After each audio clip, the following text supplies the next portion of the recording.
Let's bring in the lead. New kid on the block. Rise Mzansi yesterday launched its election manifesto for the upcoming general elections. Having only been in existence for 9 months, the party says its focus is to undo the ruling ANC's failures. Now, party leader Sethulego Matebesi emphasized the party's tagline, 2024 is our 1994, to some 4,000 attendants, and unveiled the party's key policy themes, which they call a festival of solutions. Matebesi is hoping to win 7.5% of the vote in the upcoming polls. Does Rise Mzansi have enough muscle to attract voters in the upcoming polls, or would it have worked better to merge with other smaller parties? Let's get some insight on this with Professor Sethulego Matebesi, who's a political analyst. A very good morning to you. Thank you so much for your time. I mean, as the hopes are really quite high, we heard the party leader saying that he wants to get 7.5% of the vote in the upcoming elections. I mean, what are the likelihoods? Hi, good morning, Mpho, and good morning to the viewers. As the name of the new kid on the block, indicates, Rise Mzansi, surely that goes with a lot of hope.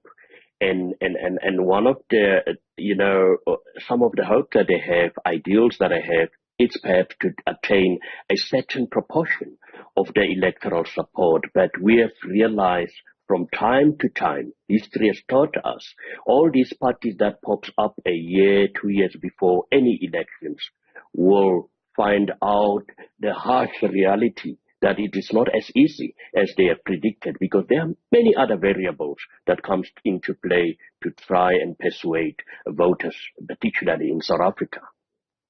Parties also set its sights on tackling corruption, load shedding, water shortages, job opportunities. I mean, some important problems that South Africans are grappling with at the moment. As you listened in perhaps on some of the promises that are being made and the sort of impact that this input will have on bettering South Africans' lives, what did you make of those promises?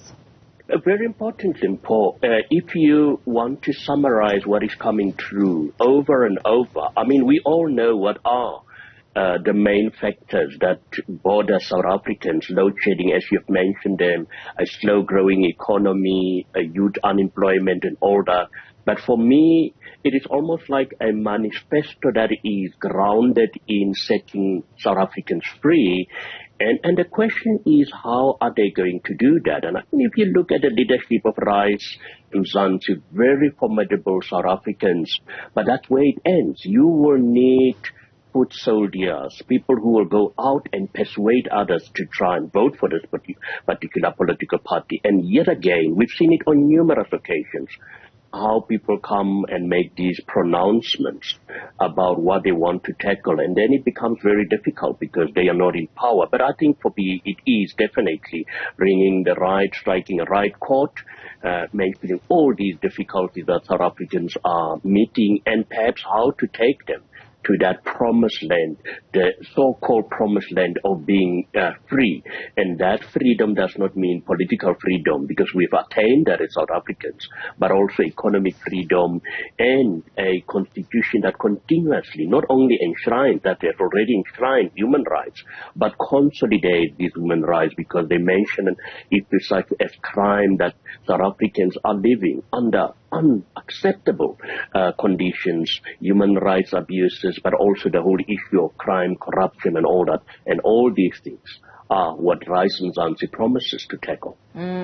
Given the fact that we know that the majority of eligible voters of the upcoming elections are young people, looking at Rise Mzansi and sort of the breakdown of the kind of people who we saw sitting in listening to the party's leader, Sethulego Matebesi, talking about, how the party is supported by people and not big funders. Does Rise Mzansi have enough muscle to attract voters in the upcoming elections, especially that segment of young people? I mean, the ANC has been talking about it, the DA has been talking about it, EFF talking about the importance of the young vote. Yeah, a very difficult question to respond to, because, look, the first muscle that perhaps one can talk about or weight that they will have, it is financial backing, and it's going to be very difficult to even start trying to debunk that particular issue. We don't know what's going on behind the scenes, whether they've got a financial muscle, because it's one thing to fill up all these public spaces, town halls and stadiums, but you will need that support. And the second factor, that a very crucial factor, is as of that one that I've already alluded to.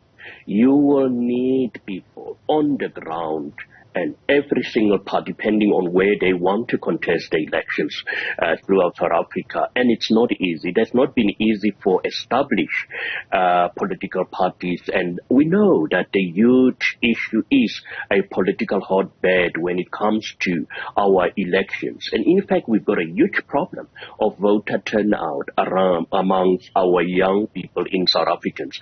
So it will be up to them. It looks attractive if you look at the profile of even of the leaders, as I've indicated, very young people. They have achieved such a lot, not politically tainted individuals, but is that enough to penetrate what I would say has become almost like a political party where legacy still dictates how people vote? It's going to be very difficult for Rise Mzansi, but we do have to commend any South African who comes together collectively in a peaceful manner and try to change the situation in South Africa. And this is what we also have to afford them. But as I've indicated, the harsh reality will step in the moment the election results are announced.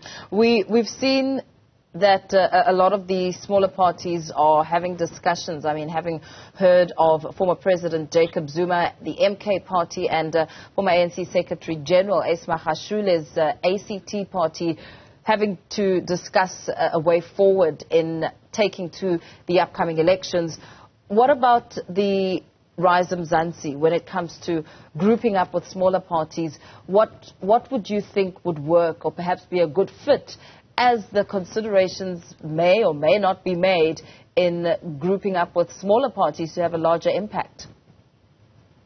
Yes, I think that is the route to go. We've seen with the so-called pact formed by the DA and other opposition parties, but depending on the ideological setting of Rise Mzansi, whether they would want to align themselves with any other oppositions, and based on what, because it is based on ideology, what will be a pull factor for them. For me, it was almost like given that the former president, Jacob Zuma, and Ace Magashule will work together. But what some of us have been predicting, we are just hoping that this will not lead to intimidation in certain parts of our country, as already happened here in Lijuelipusa, where it seems as if some members have been brutally attacked of other, the ruling party. And it's things like this that really affect how we handle our political issues in South Africa. But for Rise Mzansi, they will have to take a very cautious, step when it comes to deciding who do they, go into a coalition or even any formal agreements, because we've seen how these agreements just immediately after the election seems to blow into the face of the leaders and affecting the morale of the electorate. Rise Mzansi leader Songezo Zibi says his party is not going to help the ANC retain power should the ANC fall well below 50% in elections this year. What does that say about the sort of climate that we're entering into with these elections just right around the corner? Yes, I've said it on numerous occasions, and I'm going to state it again. Irrespective of what is going to happen with the outcome, what outcome we're going to get. If the ANC gets below 50%, they will still be in the driving seat. And it's parties like Rise Mzansi, these smaller parties that I will want to go to, if they only need a small margin to make that magical 50 plus, to be the party who's leading our National Assembly. So, yes, we've had these kind of pronouncements before, but sometimes it seems as if what has been offered behind the scenes for individual leaders. That is what makes them, what actually makes it attractive for them. And then they tend to forget that they've made a promise, not only to their voters or supporters, but to South Africa, to say they will not get into any agreement and coalition with the African National Congress. But if they keep their word, I think that is quite bold to make such pronouncements before any elections, to say we will not want to go into any sort of marriage with the ruling party. But that still has to be seen, because we've seen numerous times political leaders changes as rainbow changes. How important would you say the formation of these new smaller parties are as we head to elections, and with the many complaints and challenges the country faces, and what South Africans are hoping for within the other parties, as well as the big parties themselves, using the smaller parties for a bigger footprint? How significant are the smaller parties? To a certain extent, I would say, to try and answer your question, is that context matters. In any other part of the world, perhaps this would have worked, but we've seen on numerous occasions, I mean, there's a possibility that more than 350 parties will contest the elections. And the question is, if we go back, what is history? What lessons have we learned? And what can we take from what have been happening in the past? And it's quite clear that your smaller parties, new entrants into the political arena, do get, some of them does get a certain percentage of the electoral support, but that does not change the entire political emphasis. It doesn't even shake it. We had EFF. Since EFF have entered the political space, they are, I would only say, the only party that has made significant progress ever since their launch in South African politics. And we haven't yet seen that, the critical role that is being played by this party. But there's been smaller parties that play a very critical role in parliament when it comes to voting and all that. That 1.7 votes would have worked for these political parties. But generally, it doesn't seem to me that there's been any major political shift brought about by these smaller political parties. But as I've indicated, we are a constitutional democracy, and therefore we need to embrace people who start these parties. But the fact of the matter is, I strongly believe that when the opposition can consolidate the power that they have, sorry for that, they will be much stronger. But we also have a very fragmented opposition, and that in itself actually is a huge bonus for the African National Congress.